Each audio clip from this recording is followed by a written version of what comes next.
Heartily welcome to CA Passion.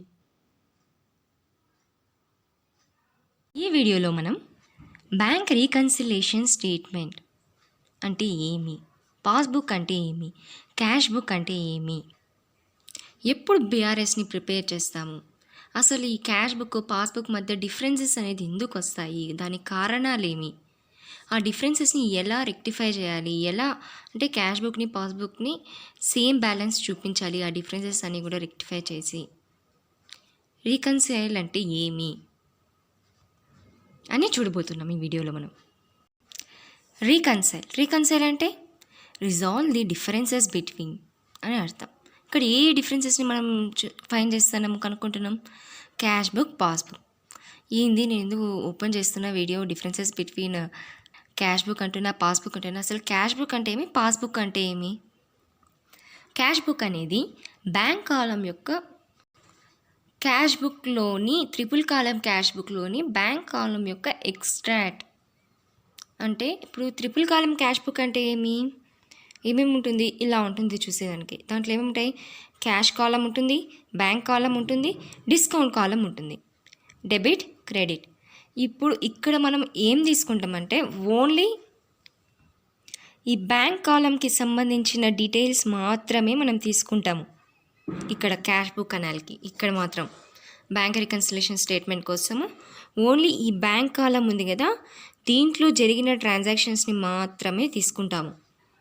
A transaction జరిగినా ఏమి అని చెప్పి మొత్తం డీటెయిల్స్ కూడా. ఈ క్యాష్ బుక్ ఎవరు ప్రిపేర్ చేస్తారు? క్యాషియర్ ప్రిపేర్ చేస్తారు.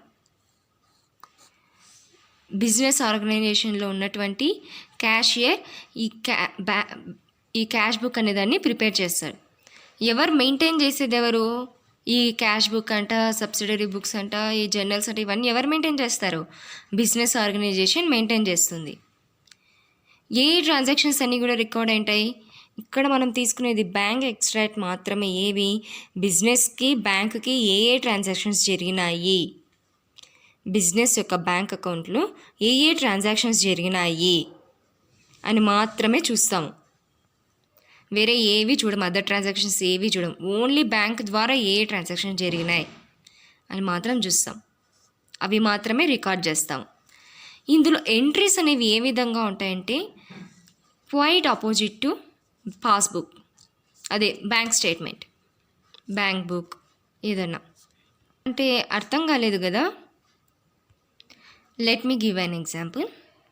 Cash deposited into bank, cash deposited into bank. దీనికి జర్నల్ ఎంట్రీ జనరల్గా మన క్యాష్ బుక్లో ఎలా రాస్తాం? కింద కమెంట్ బాక్స్లో పెట్టండి. వీడియో పాజ్ చేసి కమెంట్ బాక్స్లో పెట్టండి. నేను ఇప్పుడు ఆన్సర్ చెప్తున్నాను మీకు. ఎలా రాస్తాం? Bank account debit to cash account. అంటే బ్యాంక్ అకౌంట్ని డెబిట్ చేస్తున్నాం, క్యాష్ అకౌంట్ని క్రెడిట్ చేస్తున్నాం. ఎందుకు బ్యాంక్ని డెబిట్ చేస్తున్నాం? ఇక్కడ బ్యాంక్లోకి క్యాష్ డిపాజిట్ అవుతుంది. రిసీవర్, రియల్ అకౌంట్ రూల్ ఏమి? Debit the receiver, credit the giver. Cash కూడా రియల్ అకౌంటే కదా. ఇప్పుడు క్యాష్ అనేది వెళ్ళిపోతుంది. So cash what goes out. Real account rule ఏమి? ఇందాక తప్పు చెప్పాను. రియల్ అకౌంట్ రూల్ వచ్చి debit what comes in, credit what goes out. ఇప్పుడు బ్యాంక్ అకౌంట్లోకి అమౌంట్ వస్తుంది కాబట్టి దాన్ని డెబిట్ చేసినాం. క్యాష్ అకౌంట్లో అమౌంట్ అనేది వెళ్ళిపోతుంది, సో అందుకు దాన్ని క్రెడిట్ చేసినాం. ఇది ఎవరి ప్రకారం? మన బిజినెస్ అకౌంట్ ప్రకారం. మనం బిజినెస్ ఆర్గనైజేషన్లో మనం క్యాషియర్ అనుకో. ఇప్పుడు మన ఆర్గనైజేషన్లో ఈ విధంగా జరుగుతుంది. ఇప్పుడు బిజినెస్ ఆర్గనైజేషన్ వ్యూ పాయింట్ ఆఫ్ వ్యూలో ఇది ఇప్పుడు క్యాషియర్ వ్యూలో. ఓకే, అదే ఇప్పుడు మనము మన బిజినెస్లోని క్యాషియర్ కాదు. ఇప్పుడు మనం బ్యాంక్ అనుకుందాం.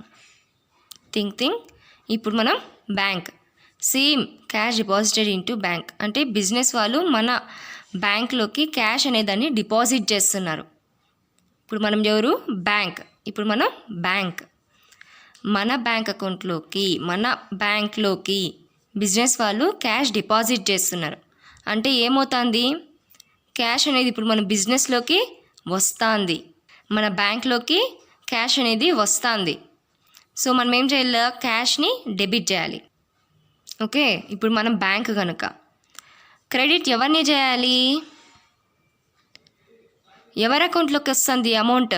మన బ్యాంక్లోని ఒక కస్టమర్ ఎవరు, ఏ బిజినెస్ ఆర్గనైజేషన్ మనలోకి ఆ పర్టికులర్ అకౌంట్ పర్టికులర్ కస్టమర్ అకౌంట్ని క్రెడిట్ చేయాలి. ఓకే, ఇక్కడ క్యాష్ అనేది ఇక్కడ చూడండి, ఇక్కడ ఏమవుతుంది, క్యాష్ క్రెడిట్ అవుతుంది, ఇక్కడ వచ్చేసరికి డెబిట్ అవుతుంది. ఓకే, ఈ జర్నల్ ఎంట్రీ మీకు అర్థమైంది కదా. ఇప్పుడు లెడ్జర్లో చూసుకుంటే ఎలా ఉంటుందో చూపిస్తాను.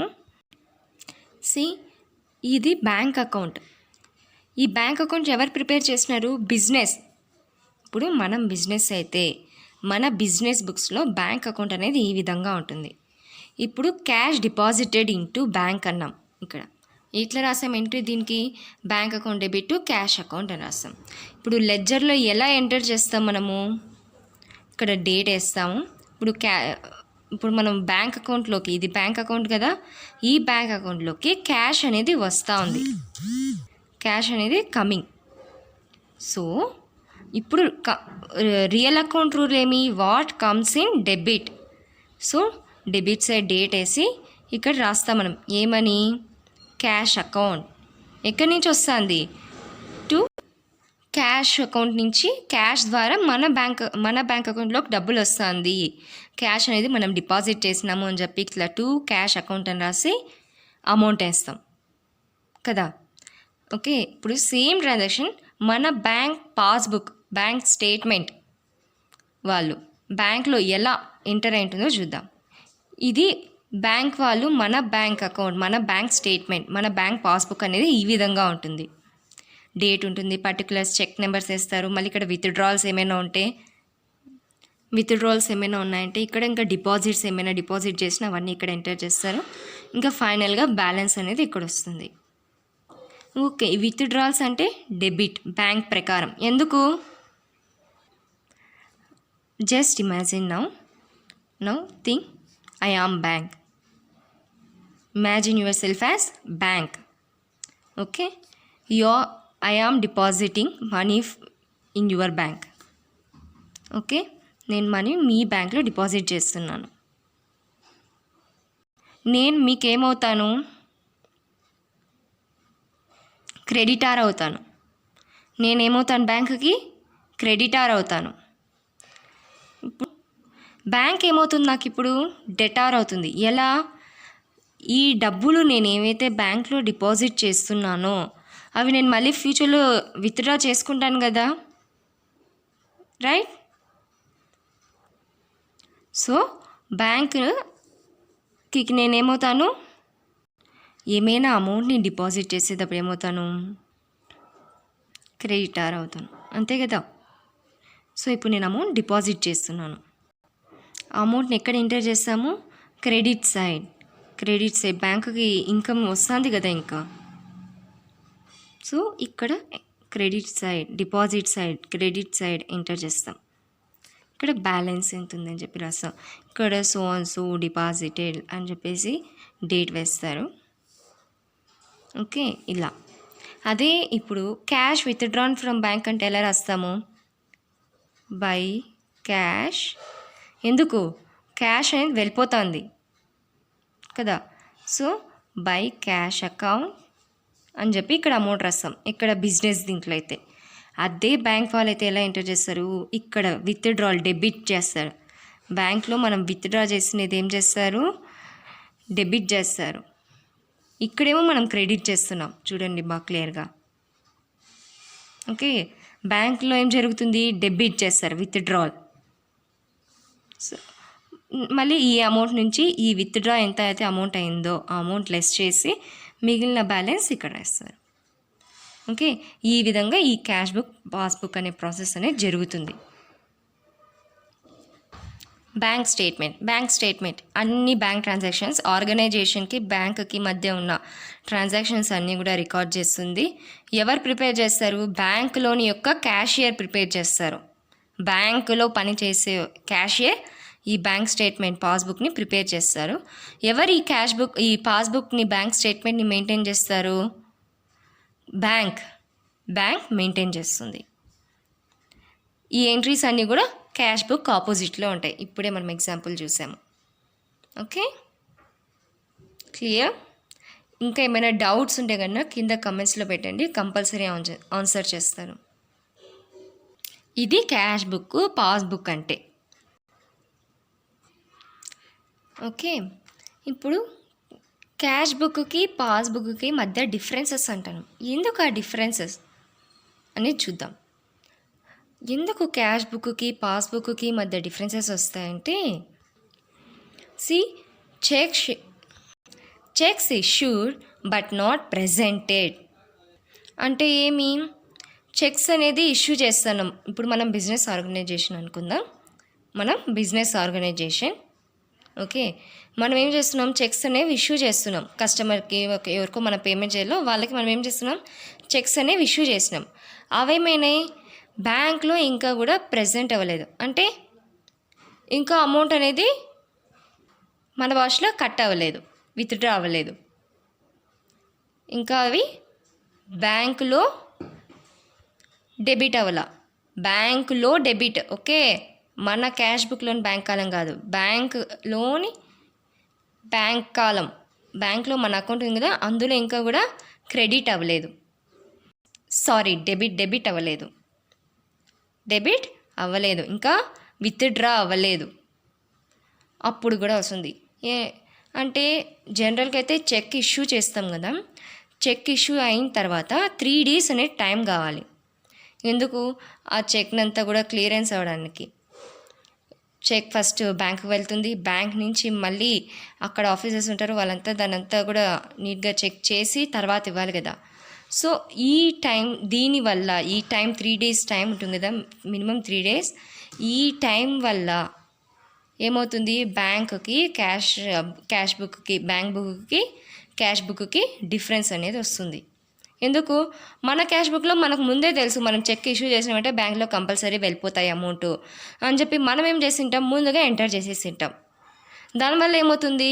మన క్యాష్ బుక్లో బ్యాలెన్స్ తగ్గిపోయి ఉంటుంది. అదే బ్యాంక్ వాళ్ళు ఏం చేస్తుంటారు? వాళ్ళు ఎప్పుడైతే అన్ని ప్రాసెస్ అంతా కూడా వెరిఫై అవుతుందో తర్వాతనే వాళ్ళు ఇది చేస్తారు, తర్వాతనే వాళ్ళు అమౌంట్ని అనేది డెబిట్ చేస్తారు ఓకేనా. సో దానివల్ల ఏమవుతుంది? అక్కడ ఎంటర్ అయ్యేది లేట్ అయిపోతుంది.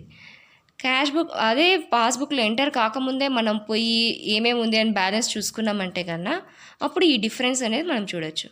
Okay, next checks deposited but not clear. Same అంతే, మనం ఇష్యూ చేసినప్పుడు ఎలా అయితే అవి ప్రెజెంట్ లేట్గా అవుతున్నాయో అలాగే మనం డిపాజిట్ చేసినప్పుడు కూడా అంతే కదా, సేమ్ ప్రాసెస్ జరగాలి కదా. కానీ మనం ఏం చేసింటాం? ముందుగానే మన క్యాష్ బుక్లో ఎంటర్ చేసింటాం. ఈ చెక్ని మనం ఎట్లా కంపల్సరీ డిపాజిట్ అవుతుందనే కదా ఎంటర్ చేస్తాము కదా. ఏమన్నా డిపాజిట్ కాదు ఇప్పుడే ఎంటర్ చేయమని ఉంటామా? లేదు కదా. చెక్ తీసుకొని డిపాజిట్ చేస్తున్నామంటే ఏమి? కంపల్సరీ బ్యాంక్లో డిపాజిట్ అవుతుంది ఈరోజు కానీ రేపు కానీ అని వెంటనే ఏం చేస్తాం? మనము మన బుక్లో డిపాజిట్ రాసేస్తాము. కానీ బ్యాంక్ వాళ్ళు రాసింటారా? లేదు, వాళ్ళు ఈ ప్రాసెస్ అంతా అయిన తర్వాతనే వాళ్ళు ఎంటర్ చేస్తారు. Next interest allowed by bank. Interest allowed by bank అంటే ఏమి?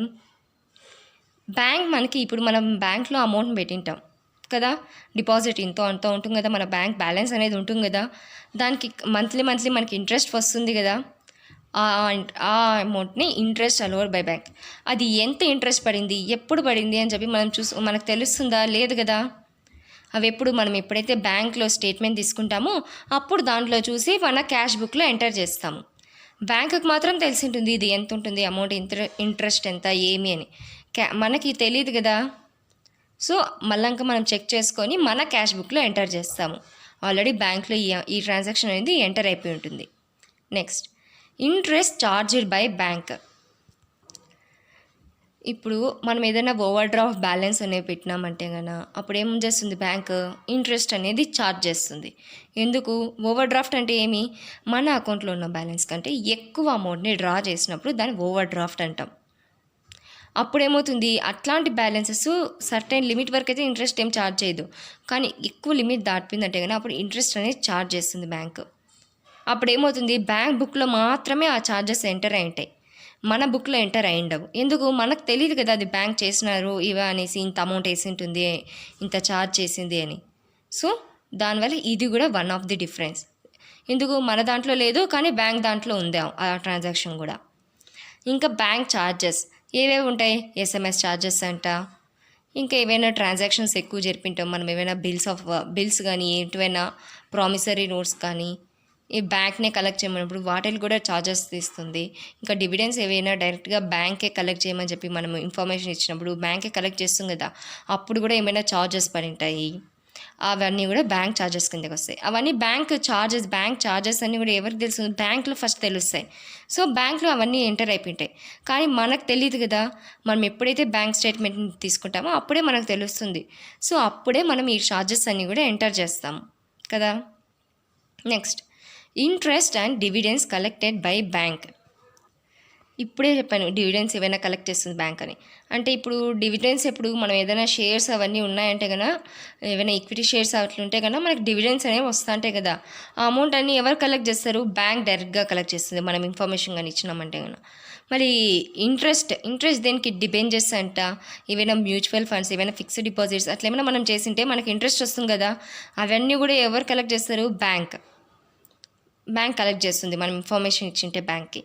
అప్పుడు అవన్నీ కూడా బ్యాంక్లో ఫస్ట్ తెలిసిపోతాయి. మనకి నోటిఫై అవుతుందా, ఈ పర్టికులర్ డేట్లో ఈ ఇంట్రెస్ట్ ఈ డివిడెండ్ మన బ్యాంక్ కలెక్ట్ చేసింది అని కాదు కదా.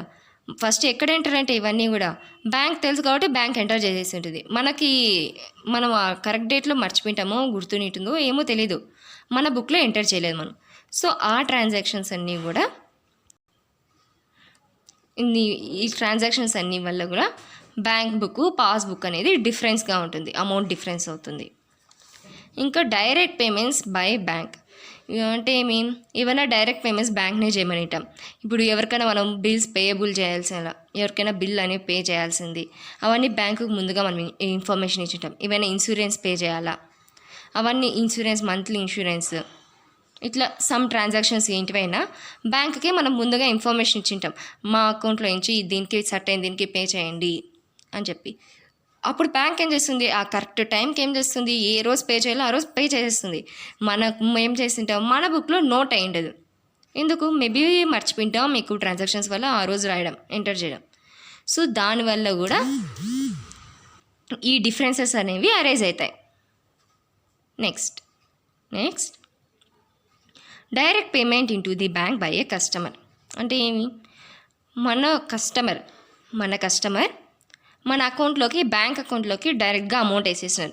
మనకి ఇన్ఫర్మేషన్ ఏమి ఇచ్చింది, ఇట్లా మీ అకౌంట్లోకి అమౌంట్ వేస్తున్నాను అని ఇన్ఫర్మేషన్ ఏమి ఇచ్చింది, డైరెక్ట్గా పే చేసినాడు మనకు చెప్పకుండానే. మనకి తను పే చేయాలా, సో చేసేసినాడు డైరెక్ట్గా. అప్పుడేమవుతుంది, బ్యాంక్లో మాత్రం మన అకౌంట్లోకి డబ్బులు వచ్చినట్లు డిపాజిట్స్లో చూపిస్తుంది. అంటే ఎక్కడ చూపిస్తుంది, క్రెడిట్ అంతే కదా, డిపాజిట్స్ క్రెడిట్ అక్కడ చూపిస్తుంది మనకు ఎంత అమౌంట్ వచ్చింది అని చెప్పేసి. కానీ మన బుక్లో డెబిట్ సైడ్ అమౌంట్ కూడా చూపియాలి కదా, మనకు తెలీదు, మనం ఎంటర్ చేయలేదు. అప్పుడు ఇక్కడ ఉండదు కదా అమౌంట్. కస్టమర్ ఏమైనా డైరెక్ట్గా బ్యాంక్లో డిపాజిట్ చేస్తే మనకు ఎలా తెలుస్తుంది. సో అట్లాంటి ట్రాన్సాక్షన్స్ వల్ల కూడా బ్యాంక్ అకౌంటు, పాస్బుక్ను మన క్యాష్ బుక్ రెండు డిఫరెన్స్గా ఉంటుంది. అమౌంట్ అనేది, బ్యాలెన్స్ అమౌంట్ అనేది డిఫరెన్స్గా ఉంటుంది. Dishonour of A bill discounted with bank అంటే ఇప్పుడు బిల్స్ అంటే మనకు తెలుసు కదా, బిల్స్ మనం ఏదైనా బిల్ రిసీవబుల్, ఒక బిల్ ఏదైనా మనకి రిసీవబుల్ అయి ఉంటుంది. ఆ బిల్ని ఏం చేసింటామంటే బ్యాంక్లో డిస్కౌంట్ చేస్తాం. బ్యాంక్లో డిస్కౌంట్ అయినప్పుడు అదేమైంటుంది, ఇప్పుడు అమౌంట్ తీసుకునేస్తాం బ్యాంక్లో డిస్కౌంట్ చేసి. బ్యాంక్లో డిస్కౌంట్ అవుతానే ఏమవుతుంది, మన బ్యాంక్ అకౌంట్లోకి డబ్బులు వచ్చేస్తాయి ముందుగానే. ఇప్పుడు 3 months తర్వాత ఈ బిల్ యొక్క అమౌంట్ మనకు రావాలి. మనం ఏం చేసింటాం, ఒక 1 month 2 months ముందే ఏం చేసింటాము, ఈ బిల్ తీసుకొని బ్యాంక్లోకి పోయి డిస్కౌంట్ చేసింటాం. అంటే ఈ బిల్ డిస్కౌంట్ చేయమంటే ఈ బిల్ని బ్యాంక్లో కానీ మనం డిస్కౌంట్ చేస్తే మన అకౌంట్లోకి అమౌంట్ వచ్చేస్తాయి. కానీ ఫుల్, ఇప్పుడు సపోజ్ 5,000 రూపీస్ ఆ బిల్ యొక్క వాల్యూ అనుకోండి, మన అకౌంట్లోకి ఒక 4,500 అలా వస్తాయి. మిగిలిన 500 bank charges, discount charges. Okay, so మన అకౌంట్లోకి 4,500 వచ్చేస్తాయి ముందుగా, 2 months ముందుగానే. ఓకే, ఇదేమైపోయి ఉంటుందంటే ఈ 5,000 కూడా డిజానర్ అయి ఉంటుంది. మామూలుగా బిల్ డిజానర్ తెలుసు కదా, అలాగే ఆ బిల్ డిజానర్ అనేది అయినప్పుడు ఏమవుతుంది, మన బ్యాంక్ ఏం చేస్తుంది, మన నుంచి ఈ 5,000 రూపీస్ ఛార్జ్ చేస్తుంది. ఈ 5,000 రూపీస్ అనే అమౌంట్ ఏదైతే ముందు 4,000 ఇచ్చింది, 500 రూపీస్ ఛార్జ్ చేసుకునే డిస్కౌంట్ ఛార్జెస్ అని, కానీ ఎప్పుడైతే ఈ బిల్ అనేది డిజానర్ అవుతుందో 3 months తర్వాత, ఓకే, అప్పుడు ఏమవుతుంది, ఈ 5,000 రూపీస్ ఫుల్ అమౌంట్ని కూడా బ్యాంక్ మన అకౌంట్లో నుంచి ఛార్జ్ తీసుకుంటుంది మళ్ళీ వెనక్కి. Okay, bills collected by bank. ఇక్కడ ఏమవుతుంది, ఫస్ట్ బ్యాంక్ ఎంటర్ చేసి ఉంటుంది, తర్వాతనే మనకు తెలుస్తుంది జనరల్గా అయితే. ఓకే, జనరల్గా తర్వాతనే మనకు తెలుస్తుంది. బిల్స్ కలెక్టెడ్ బై బ్యాంక్ అంటే ఇప్పుడు మనకి బిల్ రిసీవబుల్, ఇక్కడ ఏం చేస్తున్నాం, మనం డిస్కౌంట్ చేస్తున్నాం, కానీ ఇక్కడ ఏం చేస్తున్నాం, బ్యాంక్కి ఇన్ఫామ్ చేస్తున్నాం, నువ్వు ఇట్లా మాకు కొన్ని బిల్స్ రావాలి అమౌంట్, ఆ బిల్స్ని నువ్వు కలెక్ట్ చేసుకో, మేము ఏమన్నా మర్చిపోతామేమో, మాకు ఎక్కువ వర్క్స్ ఉండి అలా అని చెప్పేసి బ్యాంకుకి ఇన్ఫర్మేషన్ అనేది ఇస్తున్నాం, కలెక్ట్ చెయ్యి ఈ డ్యూ డేట్ అప్పుడు అని చెప్పేసి. అప్పుడు ఏం చేస్తుంది, బ్యాంక్ డైరెక్ట్గా కలెక్ట్ చేస్తుంది. అప్పుడు ఏమవుతుంది, బ్యాంక్ బుక్లో మాత్రం ఎంటర్ అయి ఉంటుంది. ఎక్కడ ఎంటర్ అయి ఉంటుంది, ఆ బిల్స్ కలెక్ట్ అయితే ఎక్కడ వస్తాయి, డిపాజిట్స్, అంటే డిపాజిట్ సైడ్లో అంటే ఏమవుతుంది, క్రెడిట్ అవుతుంది మన బ్యాంక్ అకౌంట్లో. కానీ మన క్యాష్ బుక్లో కూడా డెబిట్ అవ్వాలి కదా, మనకి ఒకవేళ మర్చిపోయో ఏమో మనం ఏం చేస్తుంటాం, ఎంటర్ చేసింటాము, కానీ ఇక్కడ మాత్రం ఎంటర్ అయి ఉంటుంది, ఇక్కడ ఎంటర్ అవ్వలేదు కదా. సో అది కూడా one of the difference. Deposited checks dishonoured అంటే మనం కొన్ని చెక్స్ బ్యాంక్లో డిపాజిట్ చేసినాం, అవేమైనా డిజానర్ అయినాయి. చెక్స్ ఇష్యూ చేసినప్పుడైనా డిజానర్ అయితే, చెక్స్ డిపాజిట్ చేసినప్పుడైనా డిజానర్ అవుతాయి. అంటే ఇక్కడ 3 days ఏం చెప్పినాం, 3 days అనే టైం పీరియడ్ అనేది ఉంటుంది, ప్రాసెస్ అంతా వెరిఫై అవ్వాలి కాబట్టి. అంటే అకౌంట్లో బ్యాలెన్స్ ఉంటేనే కదా ఆ చెక్ అనేది డిపాజిట్ అవుతుంది. అంటే ఇప్పుడు మనకి ఒకరు చెక్ ఇచ్చారు మన ఆర్గనైజేషన్కి, ఆ చెక్ని మనం ఏం చేసింటాము, బ్యాంక్లో డిపాజిట్ చేస్తాం. ఏమవుతుంది అప్పుడు, ఆ చెక్ డిజానర్ అంటే బౌన్స్ అయి ఉండొచ్చు, అంటే అమౌంట్ లేక, ఎవరి అకౌంట్లో అమౌంట్ లేక మనకి చెక్ ఇచ్చింటారు చూడు, ఆ చెక్ ఎవరైతే ఇచ్చింటారో వాళ్ళ అకౌంట్లో అమౌంట్ అనేది షార్ట్ అయ్యి, ఇప్పుడు మనకి 2 lakhs రూపీస్ చెక్ ఇచ్చింటారు, కానీ వాళ్ళ అకౌంట్లో 50,000 బ్యాలెన్స్ ఉంటుంది. అప్పుడు ఏమవుతుంది, డిజానరే కదా, చెక్ డిజానర్ అయిపోతుంది కదా, అమౌంట్ మనకి ఎట్లా ఇస్తారు వాళ్ళు, మళ్ళీ అది రివర్స్ మనకే ఇచ్చేస్తారు, అంతే కదా బ్యాంక్. అప్పుడేమవుతుంది, మనమేమో చెక్ డిపాజిట్ అయిపోతుందిలే అని చెప్పి మన దాంట్లో ఎంటర్ చేసేసి ఉంటాము, మన దాంట్లో చెక్ డిపాజిట్ చేసాం కదా, మన బ్యాంక్ అకౌంట్లో డబ్బులు వచ్చేస్తాయని చెప్పేసి ఇక్కడ డెబిట్ చేసేస్తుంటాం. కానీ యాక్చువల్గా ఏమేంటుంది, డిజానర్ ఉంటుంది. అప్పుడు ఏమవుతుంది, బ్యాంక్లో ఏమైనా ఎంట్రీ జరిగింటుందా, నో, బ్యాంక్లో ఏ ఎంట్రీ కూడా ఎంటర్ అయ్యిండదు. ఎందుకు, అది డిజానర్ అయింది. ఒకవేళ అది డిపాజిట్ అయిపోయింటే కన్నా, క్లియర్ అయిపోయింటే కన్నా ఆ చెక్, ఇక్కడ క్రెడిట్సే మనం చూసింటాం. అది క్లియర్ అవ్వలేదు, డిజానర్ అయింది కనుక ఇక్కడ ఏ అమౌంట్ కూడా ఎంటర్ అయ్యిండదు బ్యాంక్ పాస్బుక్లో, ఓన్లీ మన దీంట్లో మాత్రమే ఎంటర్ అయి ఉంటుంది. అప్పుడు ఏం చేయాలి మనం, నెక్స్ట్ దాని రికన్సైల్ ఎలా ప్రాసెస్ అని చెప్తాను, let's wait. Next, locker rent levied by bank అంటే ఇప్పుడు మన బ్యాంక్ అకౌంట్లో మనం ఏదైనా లాకర్ అనేది ఓపెన్ చేసినాం, లాకర్స్ అనేది బ్యాంక్లో జనరల్గా ఉంటాయి కదా, లాకర్స్ అనేవి మనం ఓపెన్ చేసుకోవచ్చు కదా, దానికి మంత్లీ రెంట్ అనేది కూడా పే చేయాలి. మంత్లీనో, 3 monthsకో, క్వార్టర్లీనో, హాఫర్లీనో, యాన్యువల్లీనో మనం పే చేస్తాం రెంట్ అనేది ఆ లాకర్కి. ఓకే, ఆ లాకర్ రెంట్ ఛార్జెస్ బ్యాంక్ ఏవైతే చేసి ఉంటుందో దానికి మనం పే చేయాలి. ఫస్ట్ బ్యాంకుకి తెలుసు కాబట్టి ఫస్ట్ మన బ్యాంక్ బుక్లో ఎంటర్ అయిపోయింటాయి. ఎక్కడ ఎంటర్ అయింటాయి, ఇక్కడ విత్డ్రాల్ సైడ్ అంటే డెబిట్ సైడ్, పాస్బుక్లోని డెబిట్ సైడ్, ఇక్కడ పాస్బుక్ అని రాస్తాం మీకు ఈజీగా ఉంటుంది, పాస్బుక్లోని డెబిట్ సైడ్ అవి ఎంటర్ అయి ఉండాలి. కానీ మన క్యాష్ బుక్లో ఎక్కడ ఎంటర్ అవ్వాలి, క్రెడిట్ సైడ్. మనకి ముందుగా తెలుస్తుందా, మర్చిపోయింటాము, ఏదో సంథింగ్ రీజన్స్ వల్ల ఏమైంటుంది, మనం ఇక్కడ ఎంటర్ చేసింటాము. అటువంటి టైంలో కూడా ఈ క్యాష్ బుక్కి ఈ పాస్బుక్కి డిఫరెన్స్ అనేది వస్తుంది, అమౌంట్ బ్యాలెన్స్ డిఫరెన్స్ అనేది. Next, wrong debit in cash book అంటే మనం ఏం చేస్తుంటాము, మన క్యాషియర్ మనమే కదా, ఇంకా ఏం చేస్తుంటాం, ఏదో రాంగ్ అమౌంట్ డెబిట్ ఇచ్చేసింటాం. For example amount pay to Raju, amount pay to Raju, రాజుకి ఒక అమౌంట్ అనేది మనం ఇచ్చింటాం. అది ఎక్కడ చేసిండల్లా debit, amount pay to Raju అనేది ఎక్కడ వచ్చిండల్లా క్రెడిట్ సైడ్ రాయాల. పొరపాటున మనం ఏం చేసింటాం, డెబిట్ సైడ్ రాసేసింటాం. అప్పుడు అది కూడా ఎర్రరే కదా. Wrong crediting cash book. Debit side రాల్సింది క్రెడిట్ సైడ్ రాయడం, ఇట్లాంటివి చేసేప్పుడు తప్పులే కదా. మన క్యాష్ బుక్లో బ్యాంక్లో ఏమైంటుంది, బ్యాంక్ ద్వారానే ఇచ్చింటాము, కానీ మనం ఏం చేస్తాం, ఇక్కడ రాసేటప్పుడు తప్పులు రాసింటాం. చెక్ ఇష్యూ టు రాజు అంటే చెక్ ఇష్యూ టు రాము రాసింటాము, అప్పుడు కదా అవి ఎర్రర్సే కదా. చెక్ ఇష్యూ టు రాము అంటే ఎక్కడ రాయాలా, ఇక్కడ క్రెడిట్ సైడ్ ఇక్కడ రాయాలి మనం. చెక్ ఇష్యూ టు రాము, మనం ఏం చేసింటాం, రాముకి చెక్ ఇష్యూ చేసినది డిపాజిట్ అంటే రాము నుంచి చెక్ తీసుకున్నాం మనము, బ్యాంక్లో డిపాజిట్ చేసినాము అని చెప్పి ఇక్కడ రాసామంటే అప్పుడేమవుతుంది, రాంగ్ కదా అది. కానీ బ్యాంక్లో మాత్రం కరెక్ట్గానే ఎంటర్ అయి ఉంటుంది కదా. సో అప్పుడు కూడా బ్యాంక్ యొక్క బ్యాలెన్స్ డిఫరెన్సెస్ వస్తాయి కదా, మనం చేసిన దానికి బ్యాంక్ చేసిన దానికి, పాస్బుక్లోనిందుకి మన క్యాష్ బుక్కి. ఇంకా అండర్ కాస్టింగ్, సేమ్ మనం ఏం చేసింటాం, ఇట్లా పేజ్ ఫుల్ వరకు ఎంటర్స్ చేసింటాము. నెక్స్ట్ పేజ్లోకి టోటల్ తీసుకునేటప్పుడు ఏం చేసింటాము, to balance brought down, to by balance brought down ఏదో రాస్తాం సంథింగ్. రాసిన తర్వాత ఈ పక్క ముందు పేజ్లో వచ్చేసి 500 రూపీస్ ఉంది, నెక్స్ట్ పేజ్ తీసుకొచ్చేసరికి మనం 6000 రాసేసింటాం, లేదంటే 5000 పెట్టేసింటాం. అప్పుడు అది రాంగ్ కదా. లేకంటే ఇక్కడ టోటల్స్ అన్నీ చేస్తూ ఉంటాం, ఈ టోటల్స్ అన్నీ కూడా మిస్టేక్స్ చేసింటాం, అప్పుడు కూడా మన క్యాష్ బుక్ పాస్బుక్ డిఫరెన్సెస్ వస్తుంది కదా. ఇప్పుడు 2 బ్యాలెన్స్ ఉంది ఈ పక్క, ఆ పక్కకి వెళ్ళాలికి మనకి ఏం రావాలి, ఇప్పుడు ఇక్కడ చూడండి, ఇక్కడ బ్యాలెన్స్ అనేది చేస్తున్నాము. మనకిప్పుడు ఇటువైపు అమౌంట్ ఎక్కువ ఉంది అని అంటే ఇప్పుడు ఏమొస్తుంది, క్రెడిట్ బ్యాలెన్స్ అంటే ఓవర్ డ్రాఫ్ట్ అనే కదా అర్థం. అదేం చేసింటాం మనము, నెక్స్ట్ పేజ్లోకి తీసుకునేటప్పుడు ఫేవరబుల్ బ్యాలెన్స్ డెబిట్ బ్యాలెన్స్ చేసేసింటాం, అంటే మనకు అమౌంట్ రావాలి, మనకేమీ ఓవర్ డ్రాఫ్ట్ ఏం లేదు అన్నట్లుగా. అప్పుడు ఏమవుతుంది అంటే ఇక్కడున్నే సేమ్ ఇక్కడనే రాసేసింటాం.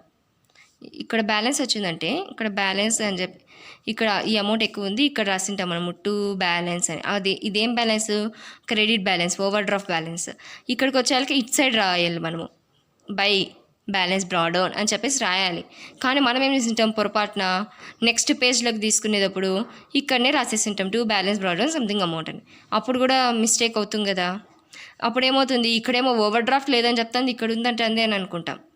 సో ఇట్లాంటి మిస్టేక్స్ వల్ల కూడా బ్యాంక్ పాస్బుక్ కానీ క్యాష్ బుక్ కానీ డిఫరెన్సెస్ ఉంటాయి. ఇంకా కొన్ని ఎంట్రీస్ ఎంటర్ చేసేటప్పుడే మనం ఏం చేసింటామంటే మర్చిపోయింటాం.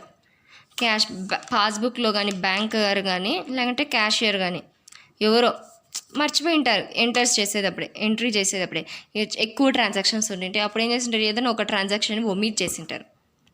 అప్పుడు కూడా ఏమవుతుంది, ఏదైనా ట్రాన్సాక్షన్ ఒక బుక్లో ఎంటర్ అవ్వకపోయినా ఏమవుతుంది, డిఫరెన్స్ అనేది బ్యాలెన్స్ చూపిస్తుంది క్యాష్ బుక్కి పాస్బుక్కి మధ్య. ఇంకా కొన్ని మిస్టేక్స్ చేసింటాం. ఏమి, ఇప్పుడు ఇక్కడ క్యాష్ అనేది ఇక్కడ రాసాం కదా మనము, సేమ్ ట్రాన్సాక్షన్నే మర్చిపోయి ఎంటర్ చేయలేదేమో అని సేమ్ మళ్ళీ రాసింటాం. కానీ ఇక్కడ బ్యాంక్లో ఏముంటుంది, ఒకసారే ఉంటుంది. ఎందుకు, అది జరిగింది ఒకసారే. యాక్చువల్గా నేను క్యాషియర్ నేను మర్చిపోయి ఏదో పనిలో ఉండు 2 సార్లు రాసేసింటా. అప్పుడేమవుతుంది, ఇది డిపాజిట్ సైడ్ ఉంది కదా, ఇది ఎక్కడుంది, ఇది కూడా సేమ్ డిపాజిట్సే, క్రెడిట్ ఇక్కడ డెబిట్. ఇక్కడ ఏమవుతుంది, ఇక్కడ బ్యాలెన్స్ ఎక్కువ చూపిస్తుంది, ఇక్కడ తక్కువ చూపిస్తుంది. ఎందుకు, నేను 2 సార్లు నాకు అమౌంట్ వచ్చింది నా బ్యాంక్ అకౌంట్లోకి అని చెప్తాను. కానీ ఇక్కడ లేదు, కరెక్టే, ఒకసారి మాత్రమే వచ్చింది నీకు, నువ్వు రాంగ్గా ఎంటర్ చేసుకున్నావు, అంతే కదా. సో ఇట్లాంటి టైమ్స్ అప్పుడు కూడా ఏమవుతుంది, బ్యాంక్ బుక్కి క్యాష్ బుక్కి మధ్య డిఫరెన్స్ అనేవి చూపిస్తారు. అదే ఇక్కడ చూద్దాం. Wrong debiting cash book, wrong crediting cash book, wrong credit or debit given in passbook, wrong credit or debit given in passbook, under casting debit side of cash book or passbook, undercasting debit side of cash book or passbook, overcasting debit side of cash book or passbook, overcasting credit side of passbook or cash book, omission of entries while recording in cash book or passbook, transactions recorded twice in cash book or passbook. ఇట్లాంటి differences అన్నీ వల్ల కూడా ఏమవుతుంది, ఇట్లాంటి reasons అన్నీ వల్ల, ఈ causes అన్నీ వల్ల మన క్యాష్ బుక్ మళ్ళీ బ్యాంక్ దగ్గర పాస్బుక్ బ్యాంక్ స్టేట్మెంట్ రెండిట్లో కూడా డిఫరెన్సెస్ అనేవి వస్తాయి. అమౌంట్ బ్యాలెన్సెస్ అనేవి వేరువేరుగా ఉంటాయి. Okay, okay. రీకన్సైల్ అంటే ఏమని చెప్పినాం? Process of eliminating the differences and bringing the two statements in line with each other is known as reconciliation. Reconciliation అంటే ఏమి? డిఫరెన్సెస్ ఏమేమి ఉంటాయో వాటిలన్నీ కూడా ఎలిమినేట్ అంటే డిలీట్ చేసి ఏ కారణాల చేత అయితే డిఫరెన్సెస్ ఉన్నాయో అవన్నీ కూడా ఒక్కొక్కటే కరెక్ట్ చేసుకోవాలి. కరెక్ట్ చేసుకుంటా ఏదైతే స్టేట్మెంట్ని 2 స్టేట్మెంట్స్ ఉంటాయి కదా, బ్యాంక్ స్టేట్మెంట్, పాస్బుక్, ఈ రెండింటినీ కూడా ఒకే విధంగా బ్యాలెన్స్ ఒకే విధంగా వచ్చేదాకా చేసేదాన్ని రీకన్సిలేషన్ అంటాం. అదే ఇక్కడ చెప్పండి చూడండి. The statement which reconciles the bank balance as per passbook as per cash book with the balance as per passbook by showing all the causes of differences is known as bank reconciliation statement. Bank reconciliation statement, BRS. Okay. BRS అనేది ఏమవుతుంది? ఈ BRS అనేది ఎందుకు prepare చేస్తాము? ఏమైనా errors కానీ frauds కానీ irregularities ఏవైనా జరగకుండా ఉండడం కోసం, ఈ ఫ్రాడ్స్ ఏమైనా జరిగినా అవన్నీ కూడా కనుక్కోవడానికి కోసం మనం ఏం చేస్తాము? బ్యాంక్ రికన్సిలేషన్ అనేదాన్ని, స్టేట్మెంట్ అనేదాన్ని ప్రిపేర్ చేస్తాం. ఓకే. ఈ వీడియోకి ఇంతే ఫ్రెండ్స్. ఎగ్జాంపుల్స్ అన్నీ కూడా నేను నెక్స్ట్ వీడియోలో చెప్తాను, పార్ట్ 2లో. ఈ పార్ట్ 1కి ఇంతే. ఈచ్ డిఫరెన్సెస్ని ఎలా రెక్టిఫై చేయాలి అని చెప్పి డీటెయిల్ ప్రాసెస్ పార్ట్ 2లో చెప్తాను. Thanks for watching the video. మీకు గన నా వీడియో నచ్చినట్లయితే లైక్ చేయండి, షేర్ చేయండి, కామెంట్ చేయండి. మరికొన్ని వీడియోల కోసం సబ్స్క్రైబ్ చేసుకోండి.